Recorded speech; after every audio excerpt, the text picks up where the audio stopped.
Aloha, friends and neighbors. Rollin Frost here.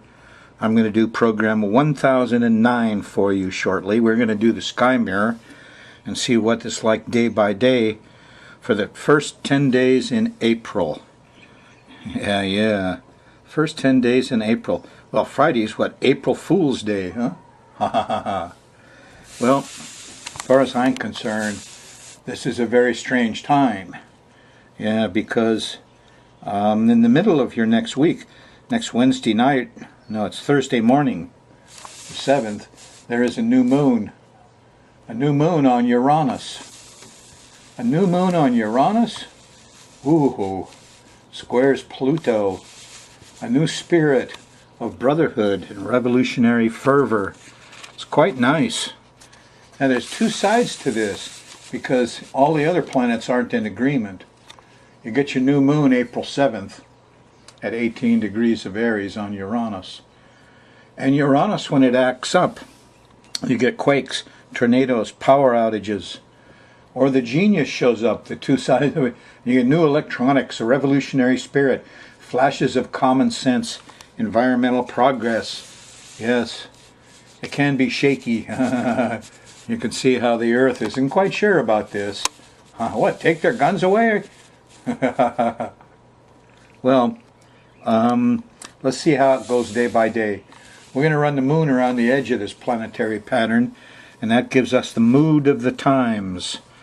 Your emotional mood, which is pretty doggone good Friday morning. Well, lay out.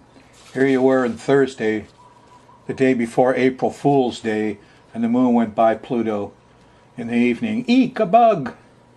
You know, power, control, terrorists, smell of sulfur, and nobody likes that. And that's something you've been having every week. Well, every month when the moon goes by there, but every week the moon squares Pluto, or opposes it or something. So this is your eek a bug, I call it. Gives you that startle reflex. You weren't prepared, were you, Thursday afternoon, the middle of the day? Here's a nice trine to Jupiter. Oh, everything's fun, let's all laugh. And then you're all laughing, and then Thursday, around dinner time, in comes Pluto. Eek a bug! Squares Uranus, you're upset all night. Doesn't settle down till after midnight when you hit the square to Uranus here, Thursday night. So if you're in the Thursday night show, I hope you see it early. On Kauai, they see it at 5:30, which is probably still on the Jupiter laughing time. So you got a shaky, quaky, kind of weird Thursday night. If you sleep a little bit late, Friday morning, here's a nice sextile to the Venus. I got some relief. There's some sweets, some sexiness, some love. I can be lazy. It's April Fool's Day, huh? And good time to have a sense of humor. The moon leaves Capricorn in the middle of Friday, 2-3 in the afternoon, and goes into Aquarius, and it has a very different vibe. It's moving up to make the sextile to Mars here Saturday morning. And there's sports. Get out and do physical things. Mars macho is in charge. Yeah? And it's time for the heroes to be out. Find something physical to do early Saturday morning. Get out and exercise. You'll love it. All your brothers are out there exercising. You know, trim the trees. Prepare for the new moon on Uranus. There's high winds. Everybody will get sudden high winds. So here's the time you want to go out Saturday morning, April 2nd, after April Fool's Day, and start, going over your yard. See what's going to fly around. See what needs to be nailed down.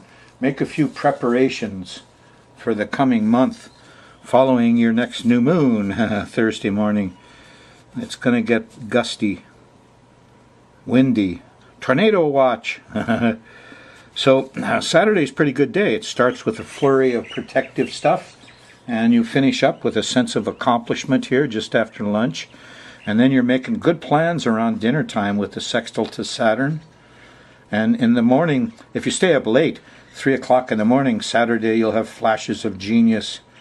Otherwise, it'll be Sunday morning, and you have the technical tools to do it. And on Sunday, there's a nice sextile to Mercury after the, well, that's 4 or 5 hours after the sextile to Uranus. when you can get a flashes of genius really early Sunday. It might take you till breakfast time to write them down and talk about them. Sunday afternoon, the moon shifts into Pisces. It all changes and things get insecure. Very insecure. Here's Neptune, and Neptune's not sure about things. He's opposing Jupiter. And chemical companies, Monsanto? There's problems with Neptune. The Piscean stuff isn't exactly as promised, whether it's the religion or the pesticides. Anyway, watch out for the water, and there's deception all around on Monday, April 4th. Yeah, and it's squaring Mars. You can't protect against it. It'll sneak up on you. As you go later into the day, let's focus on this a little closer. Oh, there's your angry. There's the square to Mars. It all starts out really early. Monday morning, you wake up ticked off. And in the middle of the day, there's confusion and delusion. Did I say right or left? What's that bad smell? And finally, you overdo it with the power and control trips in opposition to Jupiter. Don't listen to the wise men. No. Sextile to Pluto, get the police. But that doesn't come in until 9, 10 o'clock, and they're not going to help. They're just going to calm the water a little bit. Look out, they carry guns. Moon shifts into Aries, and sorry, you're still on Tuesday, huh? So the moon goes by the south node here Tuesday morning, and we feel like we all need help. That's on the 5th of April, Tuesday morning. Help somebody, okay? As you go into Tuesday afternoon, you're in the Venus zone. Doesn't hit Venus until, around dinner time in the early afternoon, or late afternoon, early dinner time. And there's the moon on Venus. There's some love around, pretty girls, sweets. Relax. You're doing okay. The moon's in Aries, and early Wednesday morning. No, that's not early. There's in the middle of the day. Here's a nice trine to Mars. You got rewarded on Tuesday and Tuesday night. Now get out and cut the weeds there, Mars. Do something constructive. Protect everybody. It's Wednesday in the middle of the day, and that's what's expected. And you're very organized Wednesday afternoon. Yeah, we followed the rules and we did the job. Felt good, huh? And then lo and behold, there's Uranus. And it comes in suddenly Wednesday afternoon. The wind rises. The electricity goes out. There's a CME. There's a tornado. There's an earthquake. There's a disruption. Uranus loves to disrupt stuff. And this is a new moon right on him. So everybody feels like being disruptive. Okay, get a sign a petition. It's time. All of these doggone Republicans or Democrats are all playing same old game. We need some environmentalists. Where's Ralph Nader when we needed him, huh? Remember what happened to him? Anyway, we need some more of that. And people got to stand up and say enough of this old stuff. But you'll have trouble doing it. They'll shout you down Thursday morning. Too many weird things going on. They say the moon hits Uranus. Okay. You might feel like that, a kind of electric, in fact, through Thursday until you get into the late evening when the moon shifts into Taurus.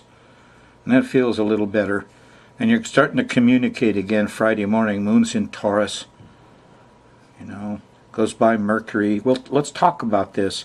There's solid inspiration here Friday before lunch. Sextile to Neptune. Yeah, we got dreams. Jesus lives in all of us. And then here's a nice trine to Jupiter. Here's wisdom. Here's common sense and wisdom. And here's a trine to Pluto. We can change this, people. There's a lot of optimism here. April 8th, the moon in Taurus. Saturday, it's quiet. You had your enlightenment and your new ideas. Work on them for a bit. Take it easy. After dinner time or so, the moon shifts into Gemini. It's not too bad. Early Sunday morning, here's a nice trine to Venus. Aha. Have a wonderful, sweet, sexy, morning. Be lazy and enjoy yourself Sunday morning, April 10th. And then here on Sunday, it's an opposition to Mars. People are starting to fight. There's a square to Neptune. Oh boy. You know, they're all confused and deluded around noontime. And then in the afternoon and evening, here's a square to Jupiter. And they're overdoing it. And people are lying. They want too much. Yeah. And then here's finally the opposition to Saturn. Authority has to step in. How about the law? Nobody seems to care on Sunday, April 10th. What's that recipe for a little riot? It straightens out early Monday morning. Here's a nice sextile to Uranus. Hey, aren't we all brothers and sisters here? Monday morning feels like it. Anyway, that's the kind of next 10 days it is. You can see now why the sun is concerned. You're not sure whether Uranus is going to get shaky and quaky, and it can do that very easily, huh? Or whether we're going to have a burst of wonderful brotherhood and decide the environment's the most important thing. Why bicker about Republican Texas politicians? And we need to, we need to fix the environment. Get real, people.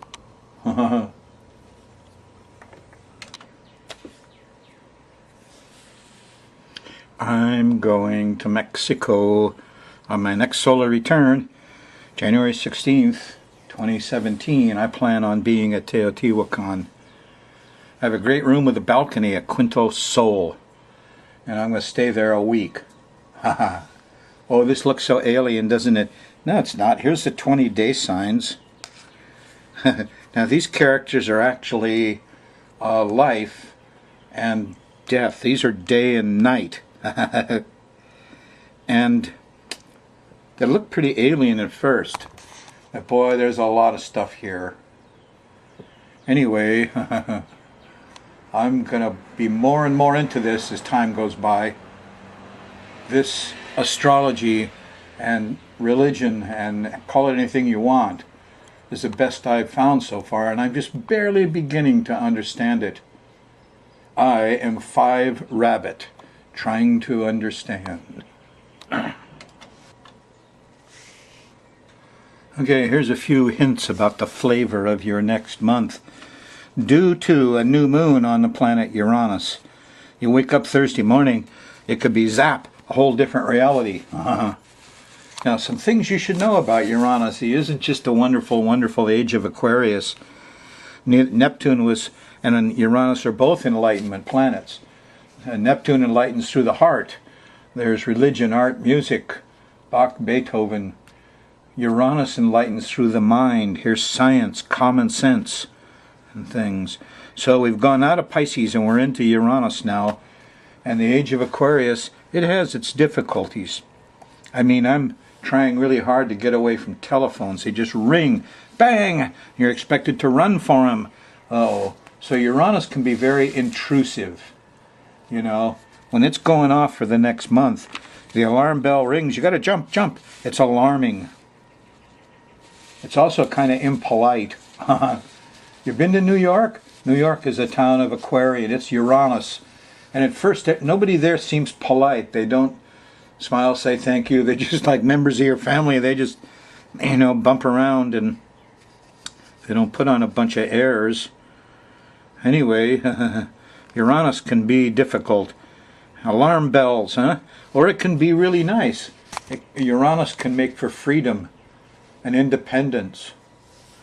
Or you wind up with a beeper on your belt, and radios, and police guys, and radios and beepers. And Uranus is a very weird planet. So he rules helicopters. You know how they operate? Just think about it. And telephones. And electrical things. Things that go around. That's why it rules hurricanes and tornadoes, huh? Anyway, instant interruptions. I prefer email. After living in this Uranus environment all this time, the upper echelons of government, they have secretaries and people. You can't call them up and just ring, ring, ring until they answer. No. They have secretaries, and they're kind of immune from the interruptive quality of the phone call. So, I don't have an answer phone. Lots of times if I don't run for the phone, no.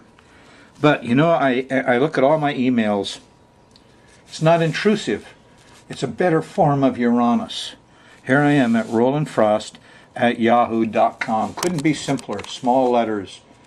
There's my email. I welcome you. Mail me, please. Questions, comments. What do you want to see on the show? rollinfrost@yahoo.com. And there won't be interruptive phones ringing at the wrong time, being alarming. You're just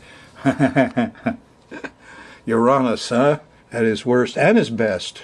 He's a genius.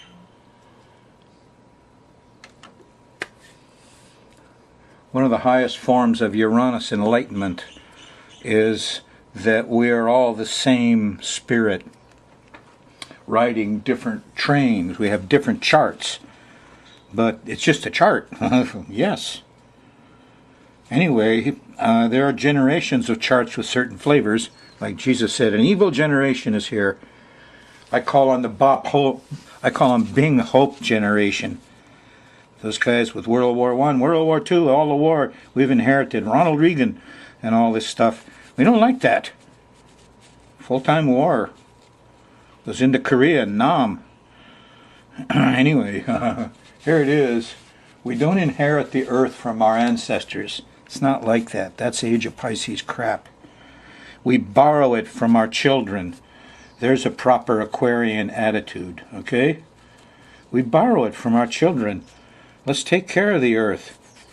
If you don't start, there's going to be a revolution. Now you see another note here I have. What's that? Well, I'm interested in Umi's temple and the Pleiades, but that's very esoteric. I want to talk about the San Francisco quake. I read something and they said it was in April 19th, 1906, and I thought, whoa, there's my prediction for New York, April 19th, and there's a lot of stuff special about this date. So I went to look into the San Francisco quake. Turned out it was April 18th, 1906, the actual quake.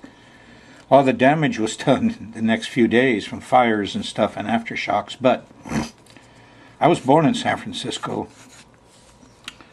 So, I've been practicing for 5, 6, 7 years a form of prediction to predict quakes and hurricanes and creatures of Uranus. They come on very suddenly, okay? And one of the things I was encouraged by are the Chinese, who were very fine astrologers, had an unbroken path for thousands of years. And when Marco Polo met Kublai Khan, the emperor of China, had 5,000 astrologers working for him. 5,000? What do you need that for? Said Marco Polo, who was used to the kings of Europe, had 1 or 2 if they were lucky. They had a full square mile in the middle of the capital. Nothing but a school for astrologers. 1 square mile.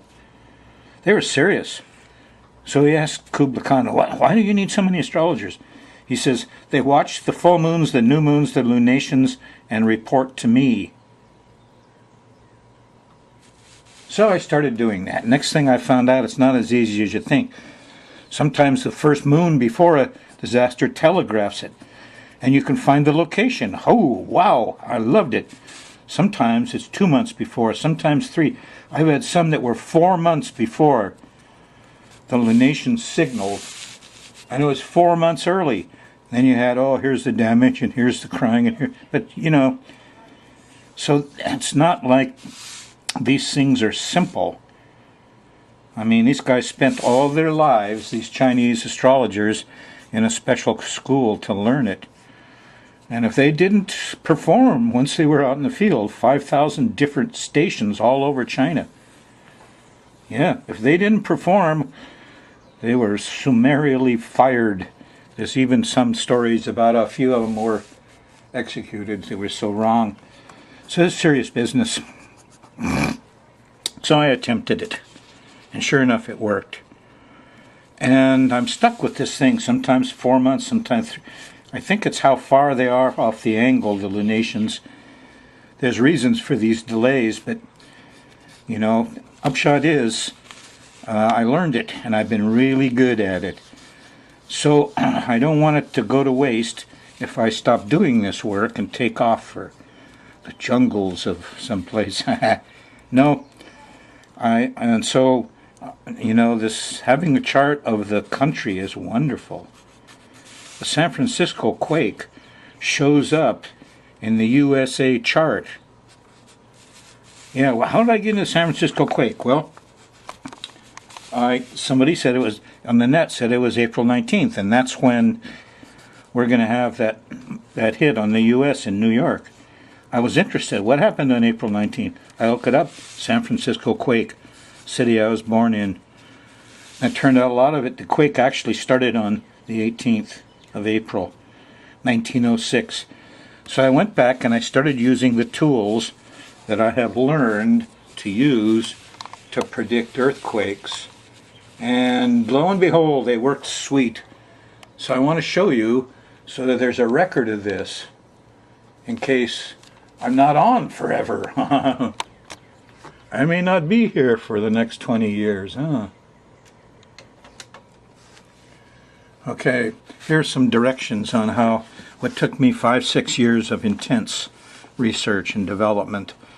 Following Kubla Khan's directions of his 5,000 astrologers, they watched the full moons and the new moons, the lunations, he said, and reported to me.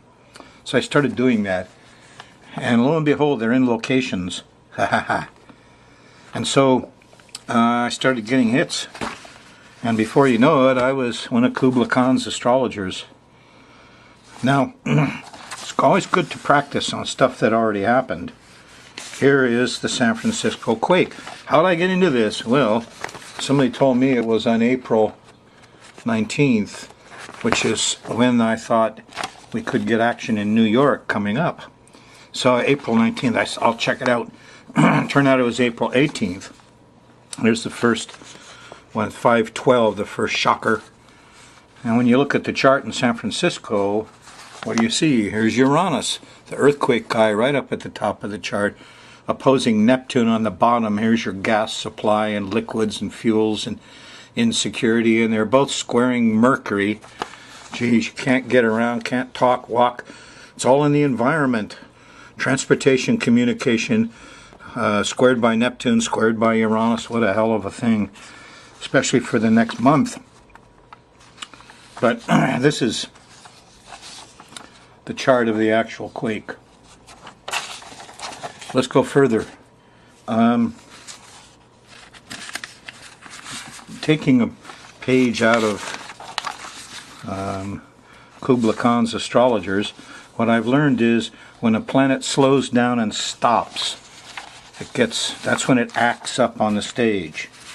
Yeah, so here's an ephemeris of that time, and lo and behold, here's Mercury stopping, see, going direct.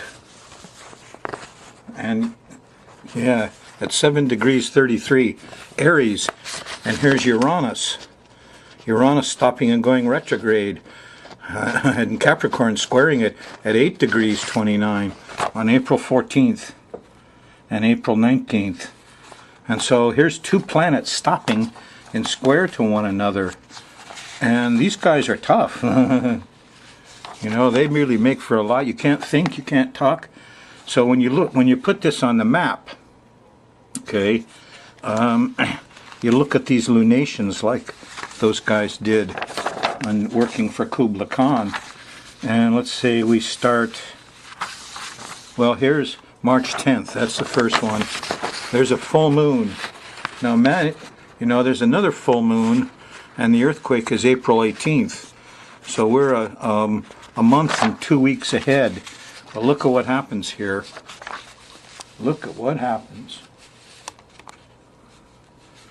This line is Uranus on the descendant, running right through San Francisco. The other line is, see, Uranus on the descendant. I got a computer that does this now. It's very slick. I used to have to do this with slide rule and do all these calculations separately. And there's, on the ascendant is Neptune, the descendant is Uranus. So all the power's out and you're lost. And it goes right through there. And then look at this. Here's the moon. The moon's on the bottom, on the IC. There's your home. Not too far from a panicky situation with Pluto. So this full moon chart for March 10th. Whoa. Look out. What happens on the next one? Well, here's, excuse me, I'm not well prepared. April 18th. That's when the quake happened. I won't get into that. Here's July 5th. Oh, that's something different. Okay, sorry. So we have this condition, Uranus stops, and it's right on the San Francisco quake line. Huh? And when you do the chart work, what you get is a bad moon, April 15th, with Chiron opposing wounded people all over. The results of it all, you know. And on the new moon, April 23rd, here's Pluto rising, a sense of panic. And the full moon, March 10th, that's the biggie. Here's Uranus opposing the people in San Francisco, Neptune on it, and Mercury squaring them both. So this chart just shouts earthquake. It's March 10th. You know, if you went to April 10th, well, of course, we've got to get to April 17th, 18th, 19th. Not so far. So this is the chart that really tells you what goes on. The full moon, March 10th. This chart's important. The new moon, April 23rd, has Uranus over here opposing Neptune. Both of them squaring Mercury, the ruler of the body. And the 10th house ruler, Uranus, he's over here being the quake and making people insecure and stopping them from communicating and transportating. This goes on for a month after April 23rd. The results of the quake, okay? So we've got full moons and new moons that are just shouting the thing. And we've got location charts that shout it. Haha, I knew something was up because, you know, Marco Polo said 5,000 astrologers working for the emperor.